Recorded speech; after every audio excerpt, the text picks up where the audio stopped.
Therefore, without further ado, ladies and gentlemen, to begin the presentation session, I would like to invite and pass on the session to Ms. Mardiah Hayati from the ASEAN Secretariat on behalf of Dr. Vong, Head of Environment Division, Sustainable Development Directorate, to present the presentation.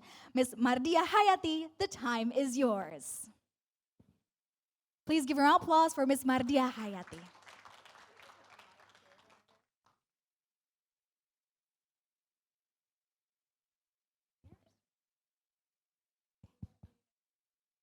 Thank you very much. A very warm welcome to the ASEAN member states and partners to this very momentous event, the launch of the second ASEAN Haze-free roadmap. So please allow me, on behalf of Dr. Vong, to present on the Haze-free roadmap.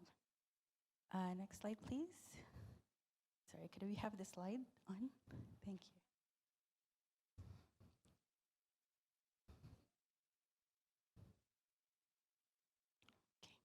Thank you very much. So the outline of my presentation would be on the background, and then a little about the ASEAN Haze-free roadmap, the previous one and its final review, and introducing the second ASEAN Haze-free roadmap, which has just been adopted by the ministers of ASEAN last year in August, as mentioned by the VIPs in the lounge. We will also share with you a few regional activities and initiatives to implement the second roadmap, as well as the way forward. Next slide, please. Okay, sorry. So let me start with a bit of background as to the ASEAN cooperation on transboundary haze pollution. So the story started in 97-98, when there was a severe land and forest fire in the Southeast Asia region, which the UNEP labeled as the most damaging in recorded history. There were impacts on environment, not just environment, but also economic, health, and social dimensions as well. Next slide, please. And based on this, the ASEAN member states agreed to cooperate to address the transboundary haze pollution with the signing of the ASEAN Agreement on Transboundary Haze Pollution in 2002. These are the key documents guiding the ASEAN cooperation on transboundary haze pollution. The first one is the ASEAN Agreement itself, the Mother Agreement, and then we have the roadmap, and then we also have the ASEAN Peatland Management Strategy, and the APS-MPE. The objectives of this ASEAN agreement is to prevent, monitor, and mitigate land and forest fires, to control transboundary haze pollution through concerted national efforts, regional and international cooperation. Next slide, please. So these are the key milestones of the ASEAN cooperation on transboundary haze pollution. As I mentioned earlier, in 2002, our journey started. We had since then the first meeting of the Conference of the Parties to the ASEAN Agreement in 2004.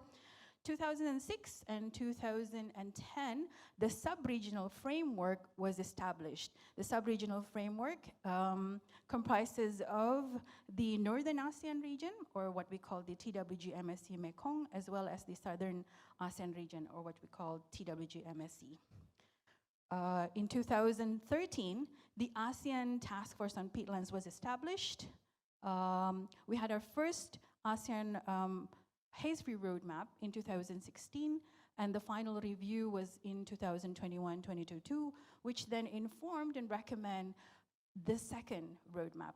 So last year, the ASEAN adopted first the second roadmap for the Haze-free ASEAN up until 2030, the second ASEAN Peatland Management Strategy up until 2030, and the endorsement on the ASEAN Investment Framework for Haze-free Sustainable Land Management. Next slide, please.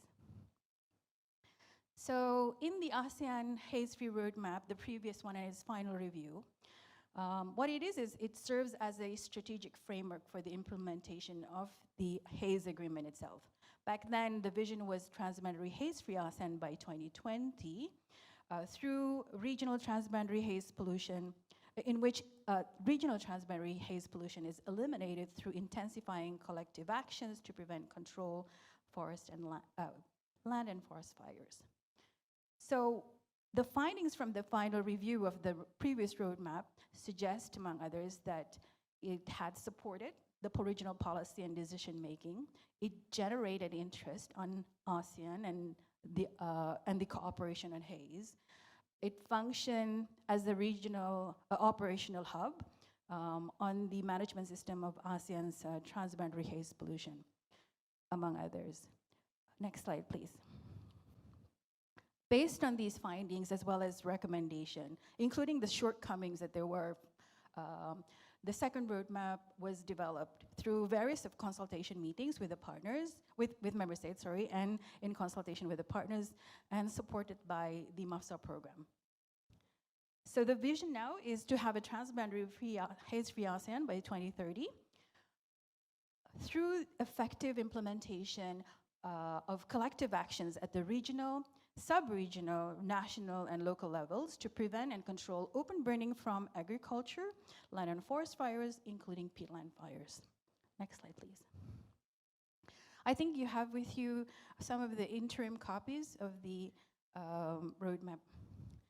There are 9 strategies within this new haze-free roadmap, the first of which the implementation of the agreement itself, as well as the operationalization of the ASEAN Coordinating Center for Transboundary Haze Pollution Control, ACCT-HPC. The second haze-free roadmap also highlighted the differences between the northern and southern ASEAN. There's emphasis on how to address haze between these two sub-regions. Of course, it supports the implementation of the APMS. It also highlights on multi-stakeholder cooperation, as well as public awareness and also the impacts on health. Next slide, please. So just to share with you, as part of the implementation of the roadmap, we also have the second ASEAN peatland management strategy. The reason being that peatland is highlighted in the ASEAN cooperation on haze is that there's approximately 27 million hectares of peatlands in ASEAN, which is about 40% of the tropical peatland cover. So the importance of this, and I think member states here and colleagues and partners are very much aware that peatland fire is among the root causes of the transboundary haze pollution in the region. Next slide, please. So we would like to share with you some of how we try to implement the strategies within the roadmap. Next slide, please. Okay.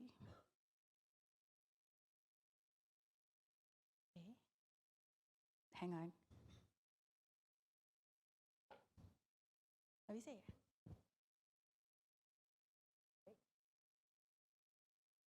Yeah, okay, sorry. Is this it? Right. The next one, which we would like to share as well as part of the implementation of the roadmap, is the ASEAN Investment Framework for Haze-Free Sustainable Land Management. This was also endorsed by the ministers in August last year. We have had several consultation meetings as well. There is an investment framework, ASEAN Investment Framework Advisory Team already being established. And this is to support the Strategy 5, which is securing adequate resources from multi-stakeholders for transboundary haze prevention. Next slide, please. So there are 5 strategies within the ASEAN Investment Framework, highlighting on the haze-free practices in the agriculture, among others, and of course to enhance sustainable forest and peatland management. Next slide, please. Okay. From the consultations that we have had so far, this is also being supported by MAFSA. The indicated funding needs is around 2.2 billion. I think the numbers will move as we get, as we get partners and more consultations are undertaken. Next slide, please. So yes, indeed, there's a lot of support that is needed, but there's a lot of commitments also being shared. So while the investment framework has been endorsed by the member states, there are still steps taken to implement it. Among others, for example, to establish a task force to oversee the establishment of and the implementation of investment framework, coming up with a detailed implementation plan, establishing a development team, development of a national investment framework, and as well as potentially to establish an alliance for Haze-free ASEAN. MAFSA implementing partner GEC is leading on this particular initiative, so you may be hearing from GEC and MAFSA program after this as well. Next slide, please. Right. So since I've mentioned MAFSA, so this is the activities that have been supported by MAFSA program for the implementation of the roadmap thus far.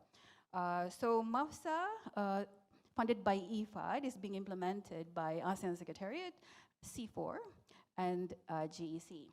There are 3 components. One is on the enhancement of data and information system, knowledge products development, and regional cooperation coordination mechanism. So indeed that the development of the second roadmap and the investment framework, among others, are supported by MAFSA. With this, we are very grateful for IFAD's kind support.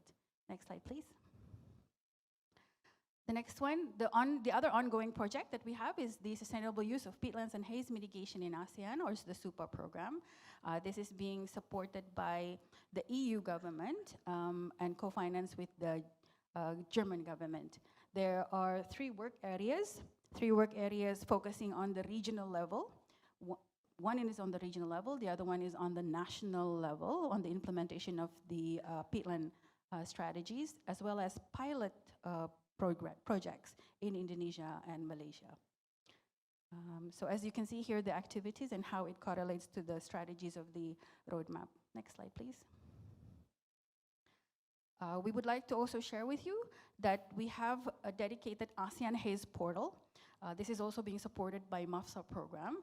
It's up and live, and please pop by as frequent as you could. It provides the daily haze and hotspot map, which we relay from the ASMC. We also have information on the ASEAN cooperation, all the programs and activities related to the ASEAN Haze cooperation. Next slide, please. It is also a knowledge repository, so you'll find publications related to haze and peatland here. Feel free to browse. It will also use it we will also use it as a collaborative tool. We will have forums there, online forums within the Haze portal. So please watch this space. Next slide, please. The establishment of the ACT-HPC, this is an important one. So this is the first strategy, actually, of the roadmap. We didn't put here later, but we wish to highlight that it is being hosted by Indonesia, and as mentioned earlier, that it has been endorsed by the member states. The member states are now in the process of signing the establishment agreement. The soft launching of the center was held at the opening ceremony of the 43rd ASEAN Summit in September. As you can see there, President Jokowi, Ibu Siti, Minister Siti, and SG Dr. Kao was there to launch it. Next slide, please. So some other activities that we have, this is supported by SUPA. We have had ASEAN EU technical exchange on forest and land fire management to support the operationalization of ACT-HPC. Next slide, please. We have had capacity building on GIS training, peatland biodiversity identification, forest and peatland fire prevention, supported by SUPA, MAFSA, and some of them are being are joint projects or joint activities between SUPA and MAFSA. Next slide, please. So this comes to the end of my presentation. What we wish to convey on the way forward message is that The ASEAN welcomes the support from the partners, business institutions, organizations, relevant stakeholders to support the implementation of the second ASEAN Haze-free roadmap strategies. We see that new and long-term regional programs to support the implementation of the roadmap itself, the APMS are needed, considering that 2 key regional programs to support haze in peatland will end in 2025. So we need all the support in strengthening regional and sub-regional cooperation, as well as cross-sectoral collaboration to achieve the vision of Transboundary Haze-free ASEAN by 2033. So with this, I thank you very much for your kind attention. Thank you. Thank you very much. Ms. Mardiah, please do step on stage for just a moment because we have a very brief question and answer for those of you if you would like to propose a question to Ms. Mardiah. And this is also open for those joining us online. All right, if there are no questions from the participants, Ms. Mardiah, probably please do come up here to give us a little more description and to have a better understanding on the roadmap itself. What is exactly the difference, especially regarding the first roadmap and the second one that we have just launched today? Thank you. That's a very important question indeed. One of which that I have shared during the presentation, during the findings of the final review of the previous roadmap, there has been emphasis on the differences between the northern and the southern ASEAN, for example. So there is a specific strategy within the second haze-free roadmap that focuses on how to address the haze situation between in the northern and the southern. As shared with the member states with the participants earlier, the southern member states transboundary haze pollution usually emanates from peatland fires, as compared to the northern ASEAN, which comes from agriculture burning, forest fires, those kind of different, yeah. So that's why this second haze-free roadmap emphasizes on that. But I would like to give the floor as well to Dr. Vong, if you would like to add something to this. Thank you. Thank you very much. I would like to say good morning to everyone. I think the second and the first roadmap very different on a number of aspects. You may see the roadmap itself. There's some differences I would like to highlight. One other thing that we want to reiterate the focus, the northern and southern sub-region, which is have different sort of seasonal pattern of the land and forest fire, and also the geographic sort of different and socio-economic different. But the most important, you may have noted also the 2 important additional elements. This is about the way we try to engage different stakeholders for this second roadmap. We try very much to engage all the key players, including the private sector. That's why this is the way we come up with the investment framework. The investment framework itself, it additional document as a means to support the implementation of the roadmap as well as the APMS, ASEAN Peatland Management Strategy. This is the key element of the second roadmap, which is different from the first roadmap. So with that, we believe this engagement and investment plan will provide us a concrete way forward to achieve our haze-free region by engaging all the key players. So it's not only the public sector and the partner. So with that, we believe the engagement of private sector, industrial, promote the best practice, and corporate share the best practice. This is the way we can accelerate our action to address haze-free region. And the private sector here as well. And you will see the panel today. We'll have also the private sector present to discuss about this investment framework, how the private can involve in this sort of important plan. So the 2 elements is about the investment, about the engagement. So this is the 2 additional things I would like to add among other. So of course, when you look at the roadmap, the strategic area, additional strategic area different. That's about the way we focus on these 3 elements. And the last one, it's on the community engagement. We believe the grassroots play an important role. the roadmap really try to identify and promote the local engagement and promote the best practice, and also to be acknowledged by the public and private sector as well. So this is the key difference from the first roadmap and second roadmap. Hope that today's discussion will discuss also another thing, which is about the monitoring and evaluation framework. This is the way we try to put a little bit high bar to respond to the expectation of general public about haze-free region. So with that, we hope all of your contribution today and participation really provide important, meaningful engagement of all the stakeholders, and to make our roadmap fully, effectively implemented. Thank you very much. Thank you very much, Dr. Vong. Please give a round of applause. Engaging with all key stakeholders. And also, thank you very much once again, Ms. Mardiah, for the presentation as well. All right, ladies and gentlemen, I will give one more opportunity for those of you who would like to present a question. If not, I think that also summarizes the presentation session there is? Oh, right, I'm so sorry. Please, for the committee. And don't forget to state your name and also your institution and your question, please. Thank you very much for your presentation. I'm Koto Yamada from IHI Corporation. We are a Japanese heavy industry company.